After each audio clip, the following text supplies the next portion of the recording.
உலகிலேயே மிகப்பெரிய இந்த ரயில் பாலத்திற்கு சீஃப் என்ஜினியர் இவர்தான். எட்ட முடியாத இலக்குகளையும் அடைவோம், சாதனை செய்வோம் என நிரூபித்த பெண்மணி. 17 ஆண்டுகள் இந்த பால பணிகளுக்கான சவாலான திட்டங்களை கட்டமைத்தவர் இவர்தான். செனாப் நதிக்கு மேலே மிக உயரமான ஈஃபில் டவருக்கும் உயரமான இந்த பாலத்தை கட்டமைப்பதற்கு 17 ஆண்டுகள் கடினமான முயற்சியை அவரது குழுவினரோடு சேர்ந்து எடுத்திருக்கிறார் பேராசிரியர் மாதவி லதா. ஆங்கிலேயர்கள் திட்டமிட்ட இந்த பணியை முடித்து கொடுத்திருக்கிறார் மாதவி லதா.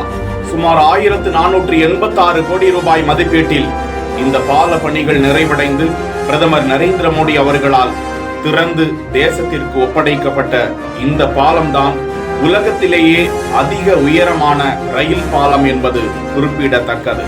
இந்திய அறிவியல் நிறுவனத்தின் தலைமை பொறியாளராக இருக்கக்கூடியவர் மாதவி லதா.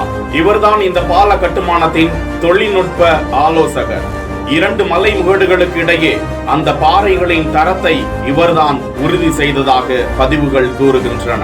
முக்கியமாக கடுமையான நில அதிர்வுகள் மற்றும் பலத்த சூறை காற்றுகளுக்கும் அசைந்து கொடுக்காத வகையில் பேரிடர்களை தாங்கி பல நூற்றாண்டுகள் தலை நிமிர்ந்து நிற்கக்கூடிய வகையில் இந்த பாலத்தின் கட்டுமான பணி மிகவும் பாதுகாப்பாக அமைக்கப்பட்டிருப்பதற்கு மூல காரணமாக இந்த பெண்மணி திகழ்ந்திருக்கிறார். அவருக்கு ஏராளமானோர் வாழ்த்துக்களை பகிர்ந்து வருகிறார்கள்.